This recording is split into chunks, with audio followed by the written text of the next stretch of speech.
Via Valen mulai meragukan statusnya di keluarga, anak kandung atau bukan. Mendadak meragukan statusnya di keluarga.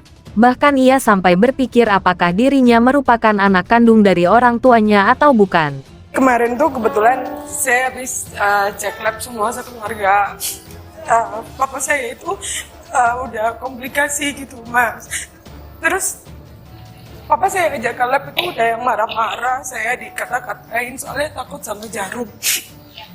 Saya sampai ngomong, papa kan nggak mau disembuhin gitu loh, karena dia nggak mau ke rumah sakit. Saya bilang, papa itu nggak mau lihat anaknya nikah, terus punya anak, apa kok diobatin nggak nurut gitu. Jadi kayak, Mas, apa ya, gitulah, takut. Dia takut lah, nggak tahu. Bukan tanpa sebab. Pasalnya dia merasa selalu disalahkan terhadap permasalahan yang dialami keluarganya selama ini. Hal tersebut pun diungkapkan oleh sang penyanyi melalui broadcast channel Instagramnya, @viavalen. Dari zaman tabunganku mulai gendut aku jatahin tiap bulan semuanya. Tapi ya gitu dipakai senang-senang. Dunia malam. Jadi nggak mau mikir kerja ngandelin dikasih doang.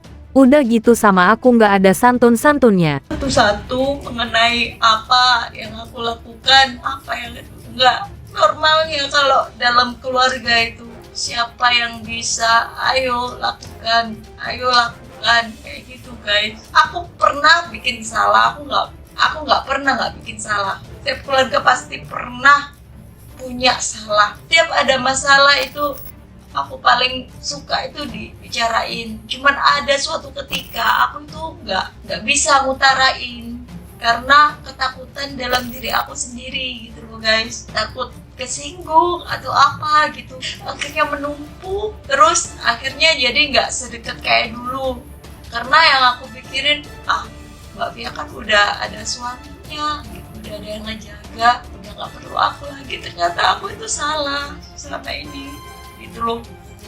Ternyata Mbak Via itu masih butuh sosok aku sebagai adik. Kurang aja semua. Tulis Via Valen dikutip Senin tanggal 29 April tahun 2024.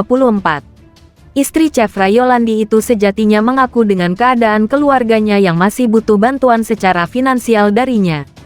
Namun kini, Via Valen merasa bantuannya sia-sia lantaran uang yang dikirim justru digunakan untuk foya-foya. Di mana seseorang kemudian mengambil tanggung jawab secara keuangan terhadap orang tuanya ataupun juga anaknya, sehingga mereka bukan hanya memastikan dirinya berpenghasilan cukup, tapi juga harus terus menunjukkan bakti kepada orang tua dan memastikan anak-anak mereka kemudian juga memiliki masa depan yang cerah. Ini yang kemudian oleh Barat dinamakan sebagai generasi sandwich karena seakan-akan mereka terhimpit. Padahal dalam konteks Asia, seseorang tentu saja tidak akan merasakan beban ketika dia harus menanggung, merawat dan menjaga orang tua mereka dan juga mengasihi dan membimbing anak-anak mereka baik dalam konteks uang maupun tidak. Jadi ini sebenarnya satu hal yang sangat indah, kearifan sosial yang dimiliki oleh masyarakat timur termasuk Indonesia, bahwa setiap orang kemudian selalu akan memperdulikan dan menyayangi orang-orang tuanya dan tentu saja memastikan anak-anak mereka juga cukup dalam hal keuangan, khususnya dalam hal pendidikan. Banyak memang keluarga yang kemudian menyandarkan ekonominya pada salah satu anggota keluarga. Karena aku sayang mereka, aku modalin biar kedepannya bisa mandiri. Hasilnya apa? Nihil. Terakhir ada yang modalnya habis buat judi. Jelasnya, penyanyi 32 tahun itu lalu dicap sebagai anak lupa dengan keluarga setelah berumah tangga. Kecemburuan itu, menurut Via Valen, sangat tak masuk akal.